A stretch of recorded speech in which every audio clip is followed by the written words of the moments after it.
Well, good morning. My name is Spencer Eccles. I'm the co-founder and a managing director at the Cynosure Group, and been asked to help and facilitate, really. But we're going to take a few minutes for each of our panelists to introduce themselves and give a little bit of background. Each one is an expert in their field, especially as it relates to, obviously, to the economy. And there's definitely a lot going on in the world right now. And with an election about a year and a half away, which really I don't think is being thought about yet in the economy or translating through in the economy because of all the many things that are overshadowing it, such as trade, tax, China in particular, etc. So it'd be interesting to hear from each one of you, and I think we'll just, maybe if we can just go left to right, we'll start with Dave. Yeah, introduce yourself, and then maybe just give a little bit of background of where you see the world going right now, and then we'll dive in. All right, that's just to kind of wet everybody's whistle, and we'll go all the way through. Let's see. Turn this on somehow. Yep. So I'm Dave Altig. I'm the Director of Research at the Federal Reserve Bank of Atlanta. I've been in the Federal Reserve system for about 28 years. I'm also a member of the advisory board of the GIC. And the question was, where do I see the world going? Well, yes. Yeah. Anything Up and to the right. up and to the right, that's good.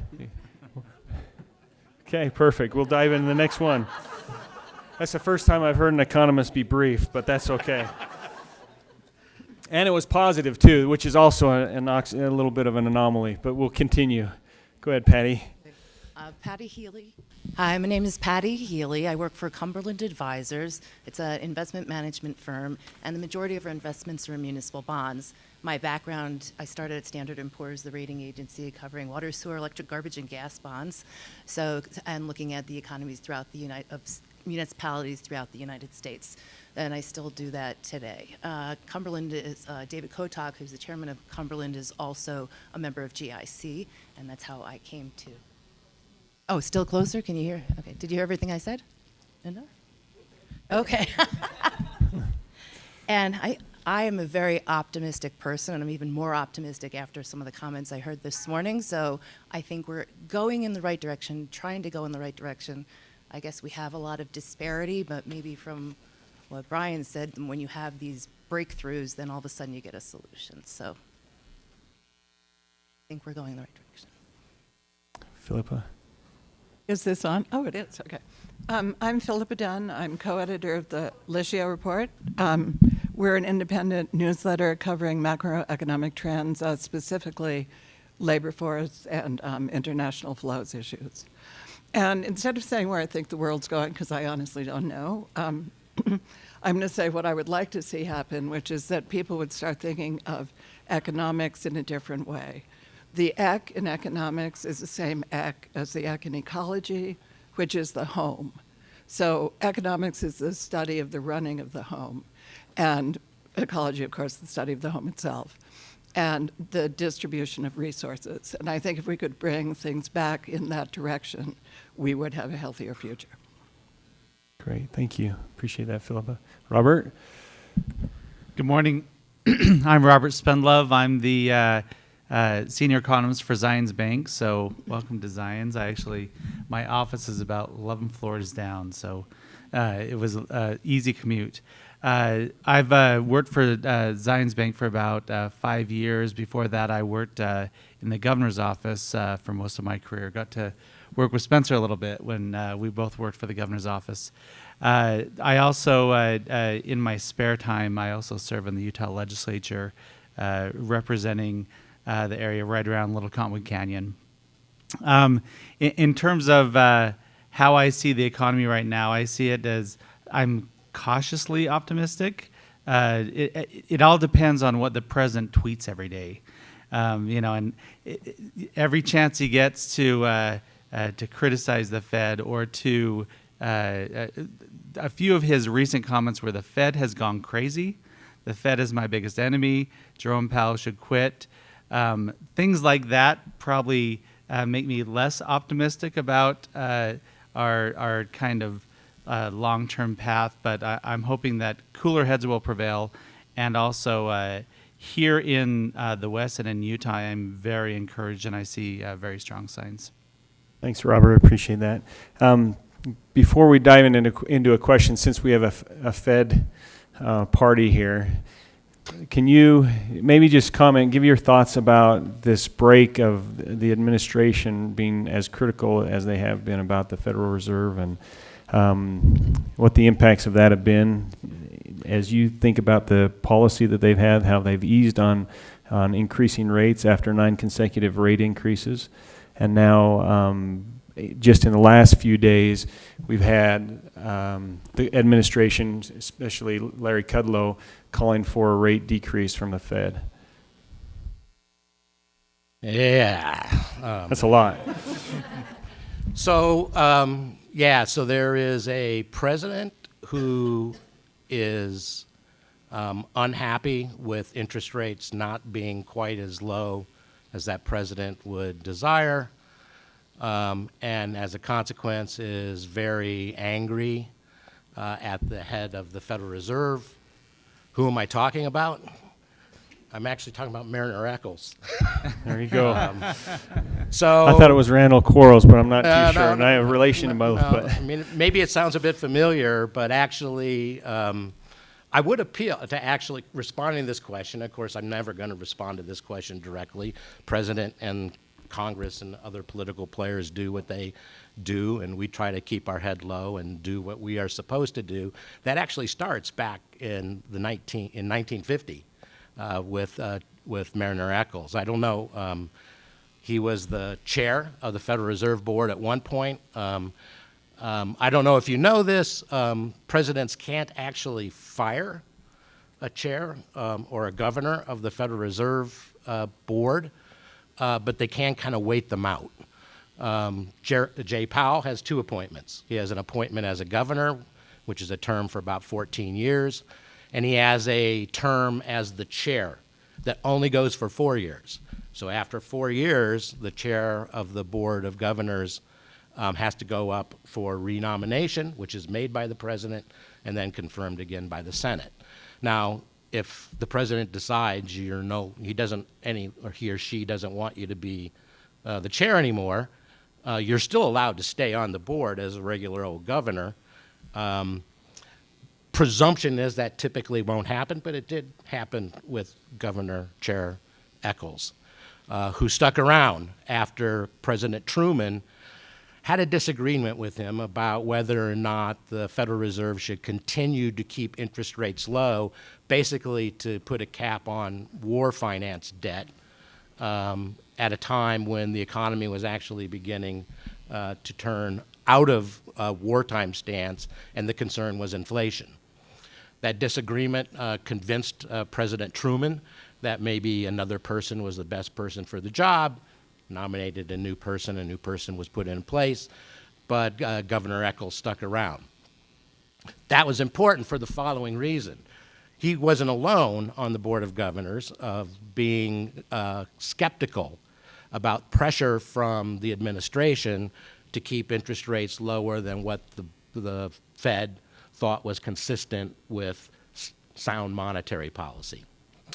There was a meeting, it was behind closed doors, between the president and the Board of Governors of the Federal Reserve, and they could not come to an agreement.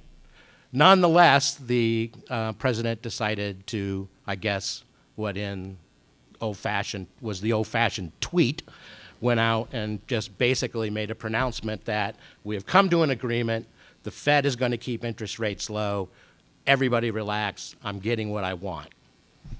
That wasn't the truth. The truth was that the board wanted no part of it. They called up Governor Eccles, the press did, and said, hey, is this true? And he goes, well, no, let me show you the minutes. And Truman was sort of basically put back in his chair.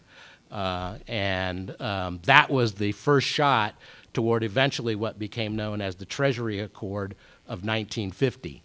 And what the Treasury Court in 1950 was, and there was a bunch of machinations around that as well, but it was basically the statement that lives with us today, that the Federal Reserve is independent and autonomous from political pressure in its deliberations on monetary policy. This is deeply, deeply ingrained in the institutional culture.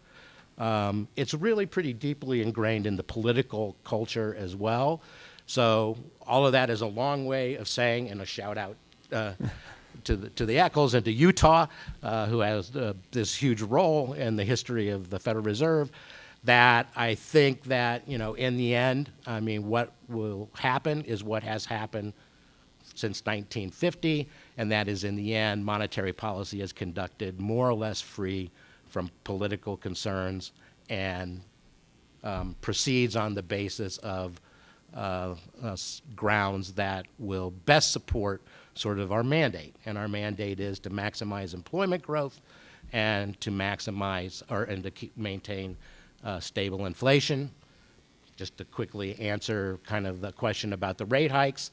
The rate hikes were part and parcel of fulfilling that mandate from my point of view, clearly from the point of view of the committee, and it was just simply a way to get from the rather extraordinary circumstances out of the crisis and through the recovery to the place that we're now willing to call something like normal. Thank you very much. I really appreciate that. So, with the Fed as a backdrop and the administration and the pressure that's being applied or attempting to be applied, let's think a little bit about the economy, and I'd love to have your response. So, we've just experienced the best quarter as measured by the S&P for nearly a decade. And that's, of course, coming off of a really poor December, which erased most of the earnings for the year or the gains in that area. Our December was the worst since 1931 at the end of 2018. And now the market sits today somewhere near 3.6% below its all-time high.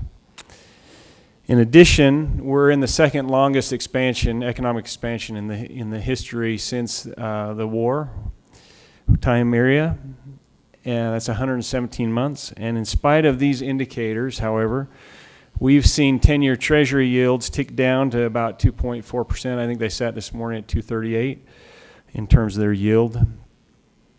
248 this morning. And we have a slight inversion between the 12-month T-bill and the 10-year. Those both sit on the last measurement I was looking at about 241, and in between we have a dip. So historically, an inversion in the yield curve is something that reflects an impending recession. We're not there yet, but we do have this little blip, and so the world is a little bit murky as it relates to some of those indicators. We have a trade war. We have a red line in the sand, if you will, that if we don't get something done with China, that more punitive actions will be taken. We have an overlay of a tax break that occurred, I guess, now going on a couple of years. We have an expanding national debt and record low unemployment. And I know some of you have written about unemployment, wages, unemployment, and the pressures going up or down on wage growth.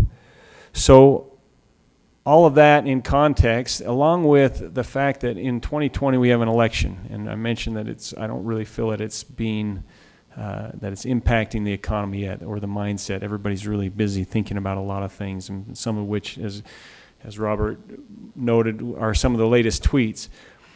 There's a lot going on, and there are a lot of thoughts. This morning, people are talking about the second half of this year is going to be better than most think. One analyst is calling for a 5-year expansion, and that this tepid growth that we've had is really important and helpful for the economy. So those are a lot of thoughts and factors. Correct me where I got it wrong. or reflect on that if we could. And maybe we could start with Philippa, because you do some really unique, thoughtful things about looking at the economy. And maybe then we can go to Patty, and then we jump over to Robert, if that'd be all right. Okay, so I'd like to address the wage issue. Yeah. There's been a lot of, many people sort of think of it as a mystery why wage growth remains so weak. But to me, it's really not a mystery.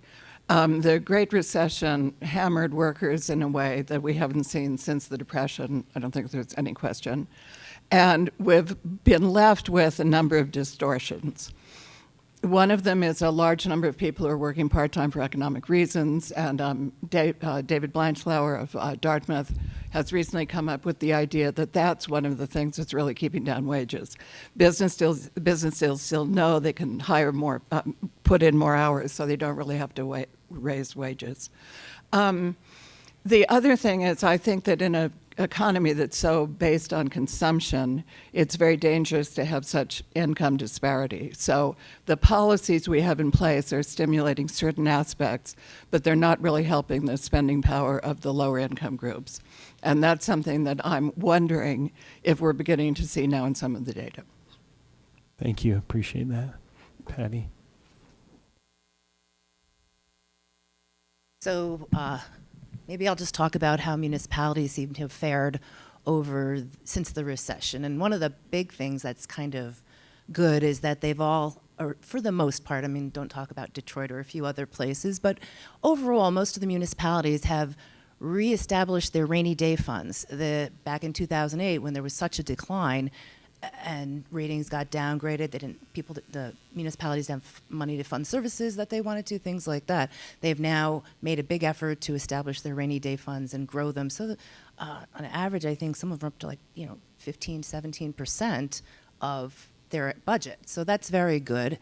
Some of that fund balance might be reserved for some things, but on whole, it seems that people are worried about that happening. Now, it's interesting, we haven't seen wage pressure in public finance for a long time, but we're starting to see some of it. Teachers are striking all over, in Texas and New Jersey, in all places, and in Los Angeles, and they've actually been able to get some pay increases. Of course, they haven't had any for a long time.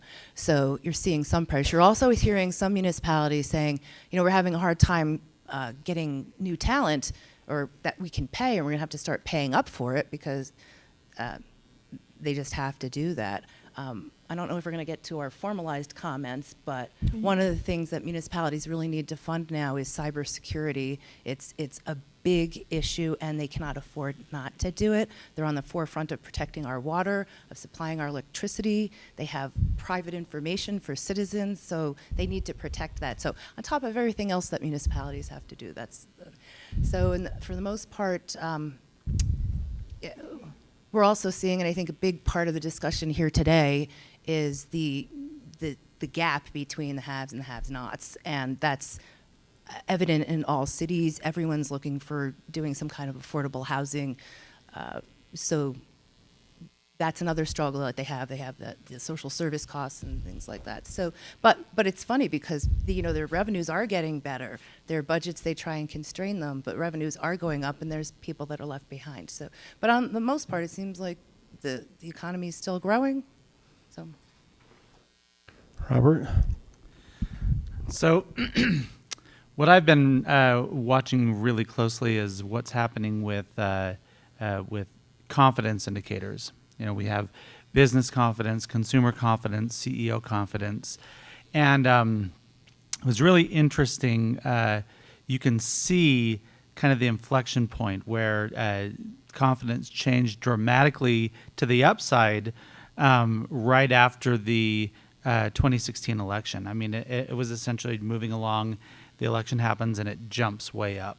And I think there was that expectation of heightened economic activity. But and we saw that kind of stay higher for about 2 years.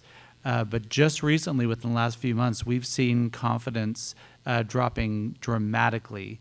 and both of you look at things like the NFIB Small Business Confidence Index, if you look at consumer confidence, if you look at CEO confidence, it's dropping pretty dramatically. And I think what part of that is there was kind of a promise made by the incoming administration that there would be, a focus on building the economy and building economic fundamentals. But now, as we're seeing the actions of the administration, people are getting very concerned, and there's a number of things weighing out there, kind of weighing on the minds of people around the country and around the world. The trade deal or the potential trade war with China it could have an enormous impact on our economy.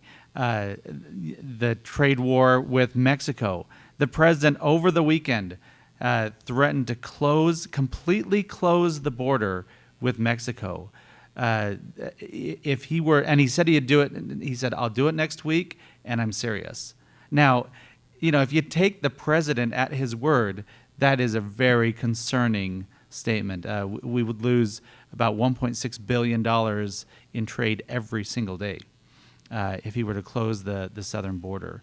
And he has taken steps to cut off funding for Central American countries that that are desperately in need of help, and he does it because he's not happy that migrants are coming from those countries.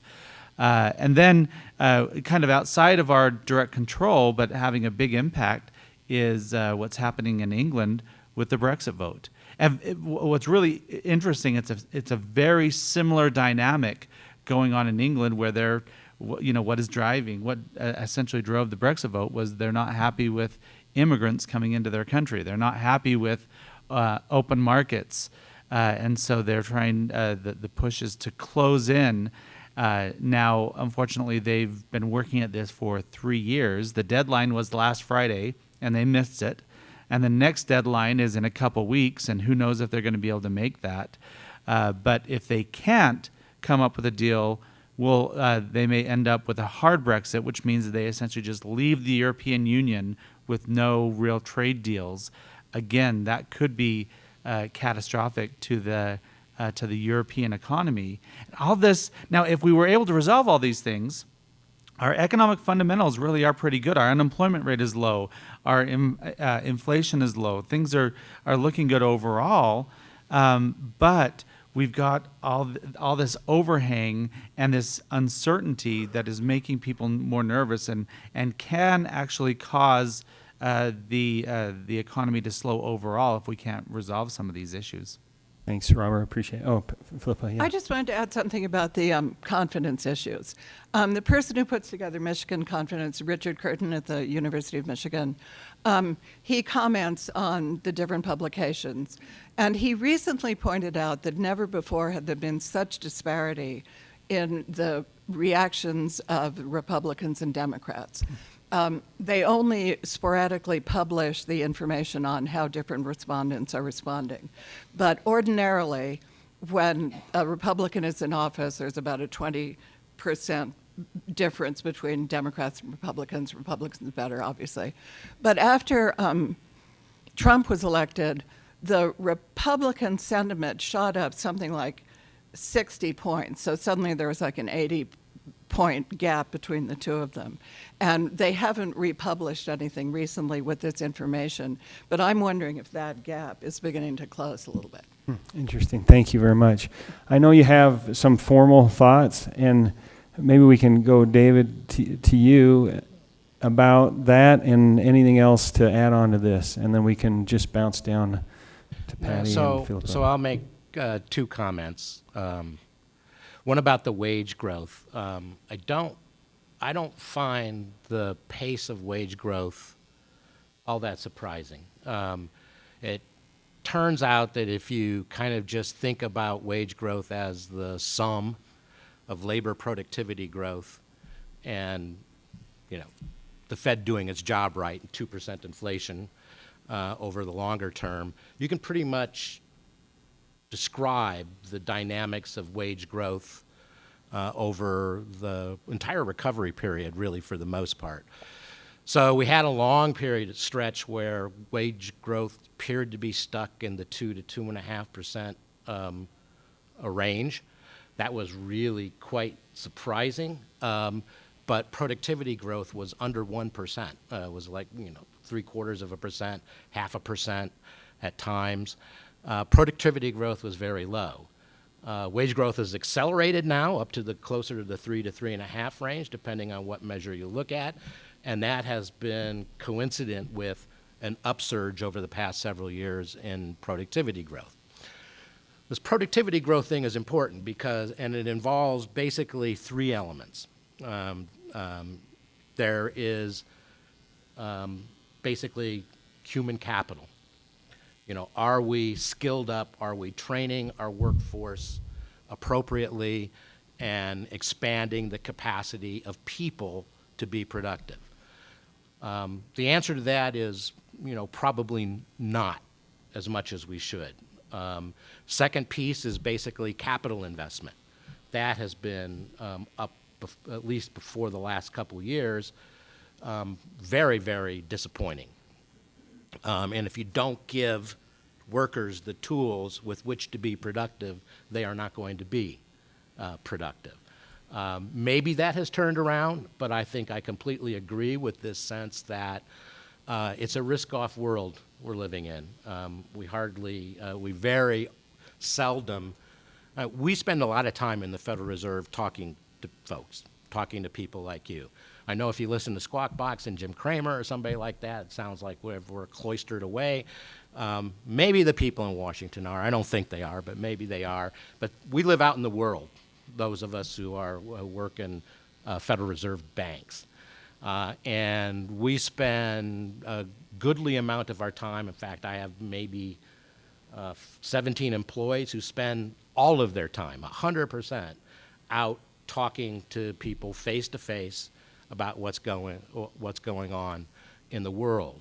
And when we talk to businesses, we very rarely hear stories of, I'm investing because I'm planning on expanding like crazy because growth looks like it's never going to end to me and the opportunities are endless. That's just not what we hear very often. And I think that's what you want to hear with the great kind of leap forward that we hope we might see out of something like a 2% or less growth of GDP path. The third piece of productivity growth is just basic know-how, and maybe that's the thing that's actually the head scratcher. We kind of know we need better skills, better opportunities, more mobility across the board in our labor force. We know we need sustained capital investment. But if you read the newspaper, if you look at magazine, you figure out this AI stuff and this big data stuff and all this stuff is like this big bucket of technology we can just stick our hand in and pull out something great. To me, that's a completely wrong narrative. These are great things. These are world-changing things. This is an industrial revolution that we are on the forefront of. Just like the steam engine and just like electrification and portable power, just like portable computing, this is something big. But we know something from all those other industrial revolutions. Things get worse before they get better. And part of the reasons, I think your story about cybersecurity is exactly one of the reasons that it takes so long for these great innovations to really come to full promise. And that is, we don't know what they're all about at first. We do lots of stupid things with them, like pets.com or something like that. It creates as many problems as solutions at first, and cybersecurity is the perfect example. And we don't understand at first how to combine people with technology. We learn it, and it opens up a vast range of possibilities for everybody. Think about what technology could do for disabled workers. It's almost unfathomable, but we haven't really figured it out yet completely. We will But until we do, I mean, expect kind of a slow slog that has actually shown up in the productivity numbers. It'll get better. I hope it's before I get retired, but it will happen. Thank you, Dave. Patty. Yeah, So looking at, when you look at public finance, you're looking at the local economy, and it's affected by the outside economy. But in addition to looking at wages and income growth and population growth and employment, you're also looking at the diversity of the taxpayers and the businesses there. And just a comment on Utah, I think everyone here knows it's a AAA rated state across the board. And it's exemplary. It's mostly quote unquote an urban state, even though you have tons of land, but it's considered mostly urban. And even the municipalities within Utah are all doing very well. They're in the AA rated credit quality. That's the ones that we see as investors. There may be smaller towns that maybe banks are locally financing, but on the whole part in the big market, Utah's up there. I think it's benefiting from the expense of the coasts coming in, but I guess it's getting very expensive here as well, so something for things to be managed. I came here, I thought I was going to be talking about opportunity zones, so I'll take the opportunity great. to Thank talk you. about them now. First, I want to say last year I visited Utah and I visited the Columbus Center. I got a tour of the facility and I also saw the blueprints and the mock-up for the hub of opportunity. And I've not seen it before. I know I've seen people trying to work on it for people that I know whose children are autistic or worrying where they're going to live when the parents pass away and what's going to happen. So at any rate, it was wonderful to see that. So now not fast forward, but at the end of 2017, when the Tax Cuts and Jobs Act was passed, there was also the Opportunity Zone legislation was passed finally. I think it had been in the works for a while, and it's bipartisan, so hopefully it will continue. There were 88,700 opportunity zones designated throughout the country. Governors got to decide which areas were opportunity zones. Most of them are designated by census tract, and they're all low income as far as I can tell from the stuff that I've seen. Some of them are in the middle of urban areas, some of them are in rural, some of them are contiguous. So there's a lot of opportunity zones out there. But also with the tax legislation came the creation of opportunity funds. Opportunity funds, well, wait, let me back up. The opportunity zones people knew that we were talking about the income differentiation before. So these opportunity zones were seen to have, not that many services for the people there. They were low income, underserved, and the people that live in the area can't even afford to, well, where they work, they can't afford to live. So that was some of the reasons why. And so, hang on just a second. Oh, if you want. I just thought sorry. we were going in Yeah. a different order than before. Yeah, no, I'm sorry about that. But all right. So, okay, so now these places, they're mostly expected to be real estate investment, and real estate's kind of a risky investment, and these areas are not, there's not a lot of economic growth or what have you. So the tax law basically said you can invest in an opportunity fund. You can take any capital gains that you have got or earned, and you can put them into an opportunity fund by the end of this year, and you will defer the capital gains on that. You'll defer the capital gains tax on that capital gains for an extended period. If you leave it in the opportunity fund for 5 years, you can even write down that. Say you put in $100,000 in capital gains. You can bring that down to 90%. If it's in there for 7 years, you can bring it down to 85%. You would only be taxed on. And then if you leave the money in the opportunity fund for 10 years, you then don't have to pay any capital gains on the original investment. So for some people, it could be very lucrative. They're avoiding a lot of taxes. I think some of the risks are that you have your money tied up for a long period of time. It's real estate, it's generally a risky investment, and maybe there might be some tax law changes that could affect it. But since it was a bipartisan legislation, maybe there wouldn't be. Also, if you're investing in an opportunity fund, you have diversification, the benefits of diversification. So some of the real estate projects go down, other ones go up, and hopefully you're getting a return.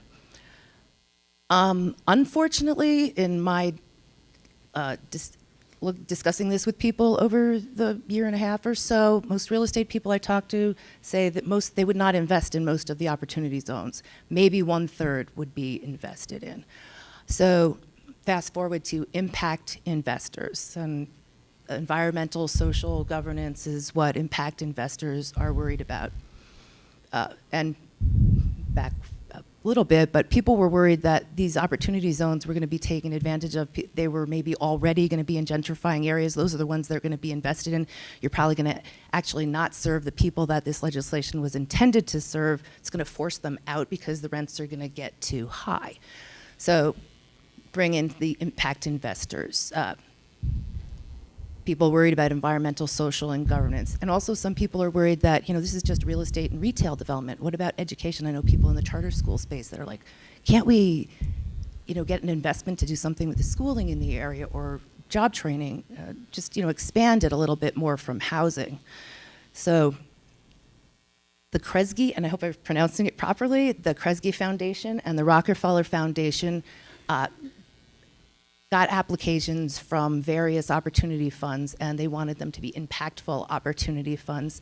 They thought they were going to get a few applications. They got about 100 of them or so. And there was an article in the New York Times a couple of weeks ago about this. So they narrowed it down to 2 investors, Acturus and then Community Capital Management, which I'm familiar with the people there, and they are very detailed impact investors. One of the other problems with the legislation is that in order to make it creative for the real estate developers, they pretty much didn't have any rules in there, so they could potentially be abused. So what Kresge found with giving the money to the state community capital management, they have very, very formalized impact requirements for what they want to see. The other thing about impact investors is that they want to make sure that the impact that they think they're financing or investing in is going to actually have that impact.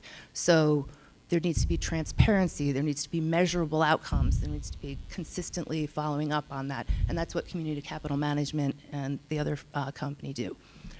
So that's only 22 million, and what that 22 million will do will hopefully leverage the money that the people that got all those capital gains invest in the fund. Because why would you invest in something that you're not going to get a return? You might as well just donate the money. So people are looking for an investment, but they want a return. So the money that the Kresge Foundation is giving is to provide guarantees, seed capital, cover certain losses, so that if it wasn't it's not as profitable, it at least have some return for the investor. It seems like there's going to be a waterfall of this. There's a lot of, first of all, there's a lot of opportunity funds being established every day.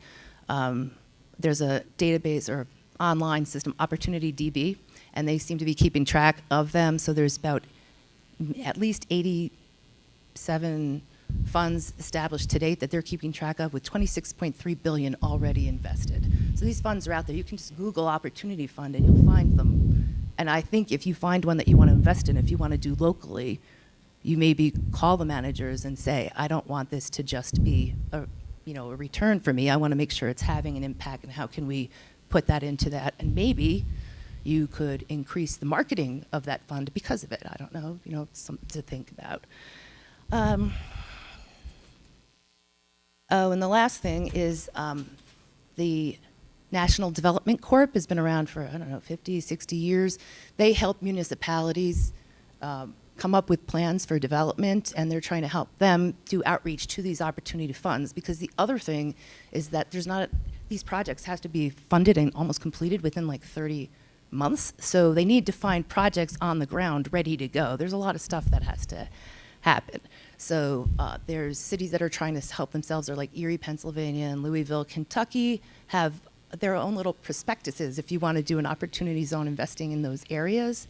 So, at any rate, there's a lot of resources out there, and I believe there's other foundations that are possibly going to be doing seed money or grant money, so that these opportunity funds that are impact-oriented we'll be able to, attract investment and improve the low-income areas. Patty, thank you very much. And we do have a number of funds that have formed in Utah already. And in fact, we'll hear from one of the managers, I think, later today in one of the panels as well. Philippa? Okay, so if we're sort of going over what we were planning to present, Stephanie mentioned the panel at Davos this year, and I have a report from the Bureau of Labor Statistics. It's a similar movement. So when the BLS was founded in the early 20th century, the then commissioner said that the American people know more about cattle and hogs than they know about their own workforce. So the BLS now provides a lot of very, very rich data.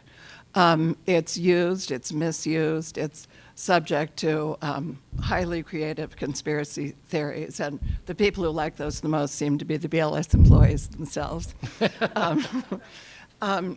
But I'm confident that they're working to produce the best data they can.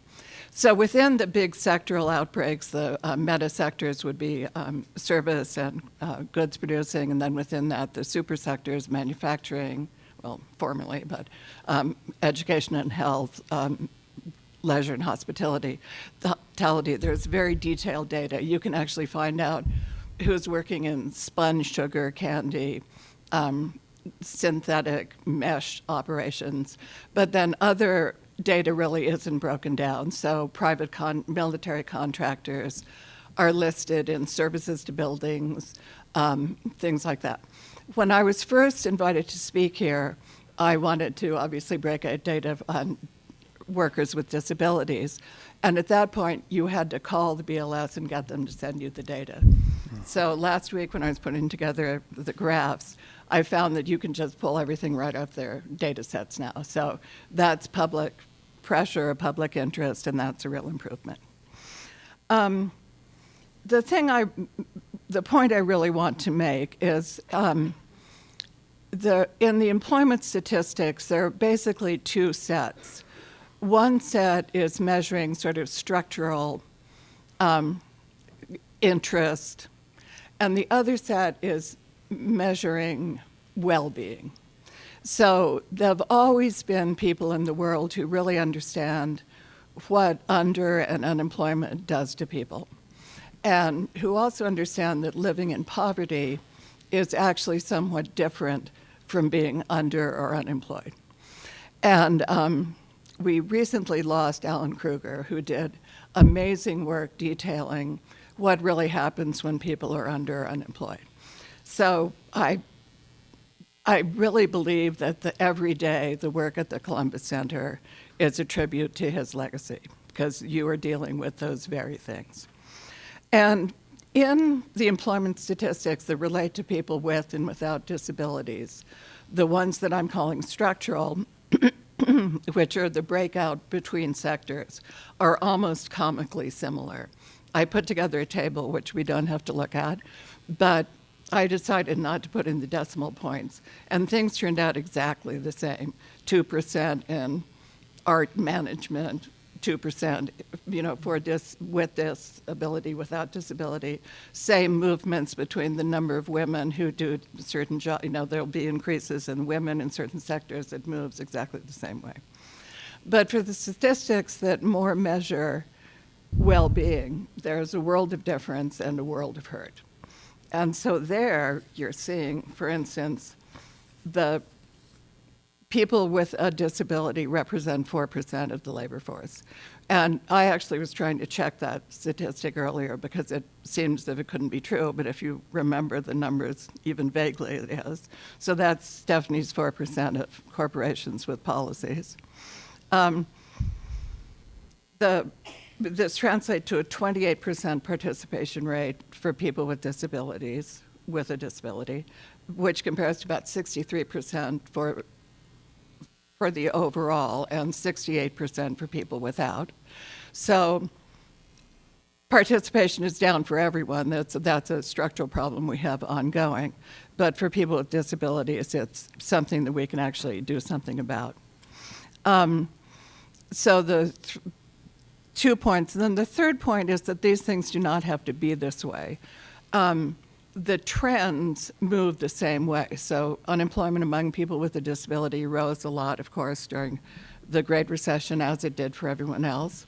It's a little less cyclically sensitive, but it's moved back in the same direction. So we've seen the unemployment rate for people with a disability fall, the participation rate rise, and that can continue to happen.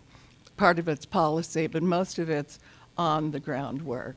So there's real opportunity there, opportunity with a built-in uphill battle. And I just want to say thanks for being on the field. Thank you, Philippa. So in my remarks, I just want to quickly kind of go from global to very local. I spend a lot of my time studying the Utah economy and kind of what's happening in our state. And things are looking really strong in our state right now. We've got the third fastest growing state in the country. We continuously rank among the fastest growing states. We're kind of in a battle with Idaho and Nevada for who will be the fastest growing state. We also are seeing a lot of people moving into the state. So Utah is very unique. Everyone knows this, but we've got very strong what we call natural increase. So that's essentially births minus deaths. So we've got a really strong base of our natural increase that many states don't have. And so that was about over 30,000 people added to our state's population through natural increase. But then you add on top of that, an additional 25,000 people moved into the state last year. So we added over 50,000 people in our state. And that net migration is a really important one because it shows the relative strength of a state's economy compared to other states. So if your migration is out, it means that your economy is weaker relative to other similar economies. If it's up, it means that people are moving in. And not only is it up, but it's accelerating. So we're seeing a lot of attraction to our state. Now, a result of that is you mentioned that we're one of the highest densities in the state, and that's essentially just because everyone lives right here. I mean, you can essentially see the entire population of Utah by looking out these windows, which is only kind of a joke, but about 80% of the population in Utah lives along the Wasatch Front. And then we, have a little bit more in Logan, a little bit more in St. George, and that's it. And so we have very high population density. Where do we see the growth happening? Right in this area. Utah County is projected to go, did grow 2.7% last year. That's compared to the state growing 1.9%. So Utah County continues to just be kind of a powerhouse for our population growth. We are forecasting that within the next 50 years, so Salt Lake has a population just over 1 million people. And we're forecasting that Utah County will surpass Salt Lake County as the county with the largest population in the next 50 years. So we're seeing a lot of growth happening there. When we look at unemployment, the story is very similar. For last month, Utah has the second fastest growing job market in the nation, right behind Nevada, growing twice the U.S. growth rate. So we see very strong employment growth in addition to that population growth. Again, where is it happening? Utah County. So remember, the state's rate is 2.8%, 2.728. The Utah County, 4.7%. That is just phenomenal growth that we're seeing. Also, Washington County grew over 6%. That's in employment. So we can really see those economic drivers of our state are very strong right now. One of the areas that I'm a little nervous about, we now have the 11th lowest unemployment rate in the nation. Now, low unemployment sounds great until you start to have labor shortages. And that's what we're seeing. We're seeing, when I go out and speak to groups, I hear this all over the place, that employers are really struggling to find qualified workers.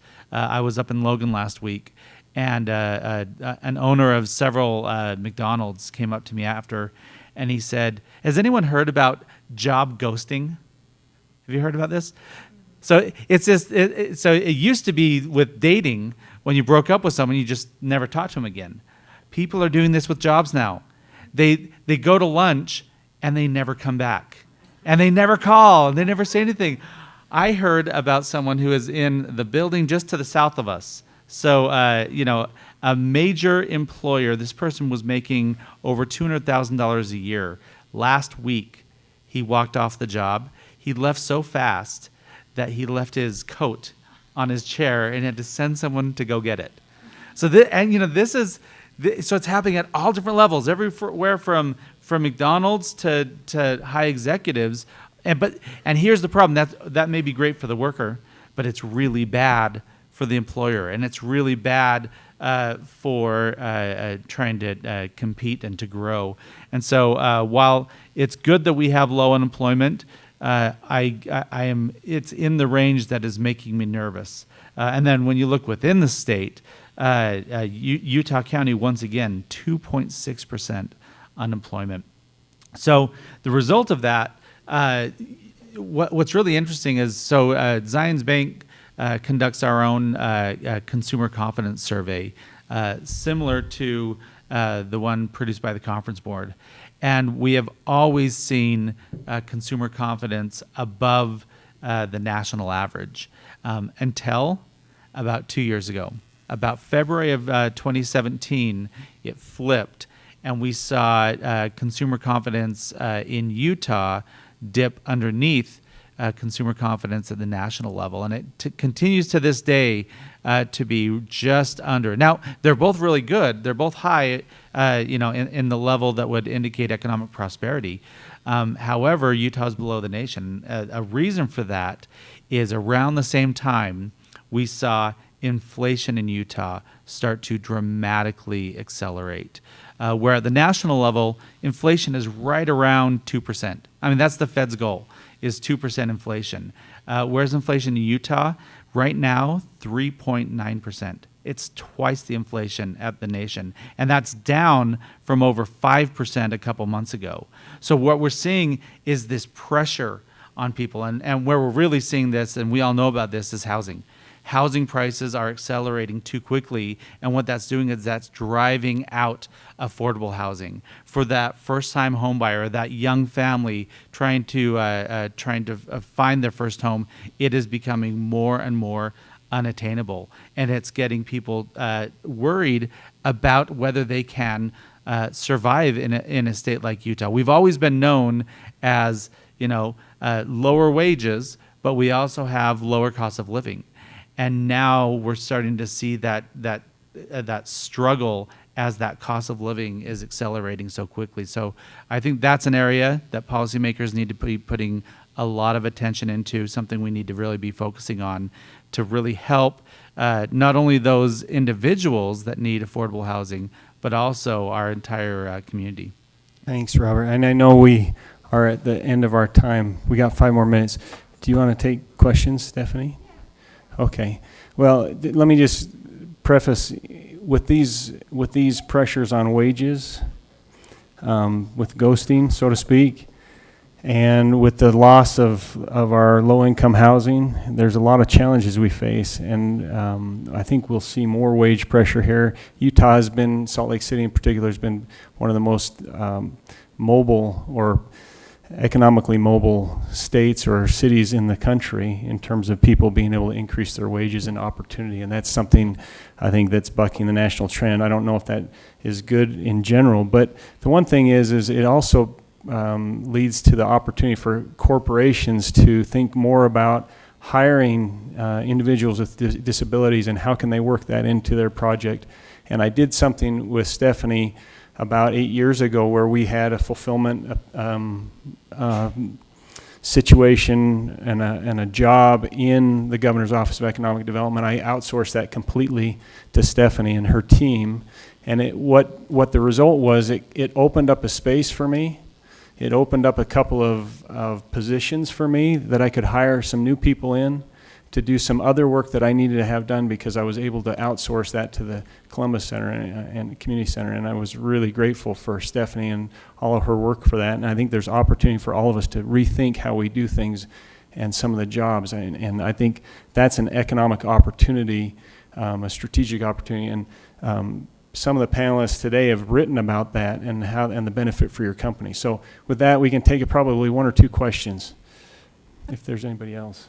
Oh, Philippa. I just wanted to say one thing about the job ghosting, and that is that actually goes both ways. So there have been a number of very detailed articles recently that the same thing happens to, say, a candidate with a graduate degree who goes for a job interview and never even hears "thank you for coming in." So I think when that happens, then the first question is, did I ask for too much? So that also feeds into the wage weakness. Mm-hmm. Well, and that, when we go into a downturn, that will have a tremendous negative impact across people and companies as well in terms of their reputations and what happened, I think. Anyway, one or two questions. Yes. Yeah, so did you ever hear that? So Let's repeat that question. if we have ongoing 2% growth, which of course would have been a disaster when I was in graduate school, I would have thought of this as a terrible thing. What are the ramifications for it, and what are the potential implications? I mean, that's a very it's a very tricky thing to answer, because a big part of that slowdown is labor force growth, which is essentially population growth.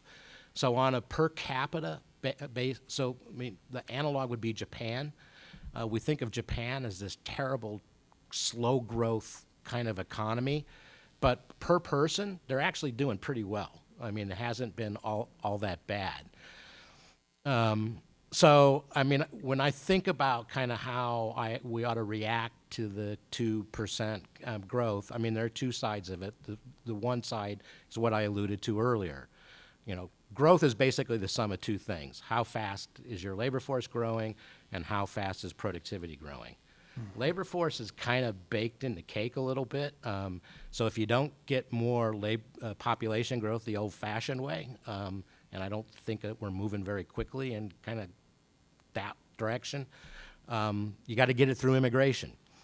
And we're not moving very quickly in that direction either. So that's kind of baked in the cake. So it leaves you the productivity issue, which is where really the focus sort of needs to be. I'm a relative optimist about this, but we're a long way from doing, I think, everything we could do. There is a political economy element of what happens, even though on a per person basis, we're doing okay.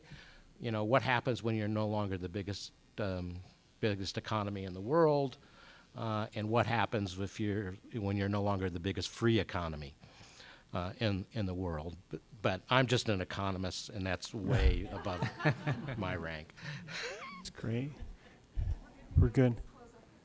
Yeah, no, I think the work that Stephanie and her team do is incredible. And I just want to come back to that point I made earlier about the opportunities related to outsourcing some of your functions. There are tremendous opportunities. One of the challenges we face as organizations is we don't know where to find that. And Stephanie knows, and you can always just reach out to her. Everybody here knows her, and she may not be the right person for your need, but she can direct you to someone. And I just want to thank each one of our panelists for coming into town, especially in preparing for this.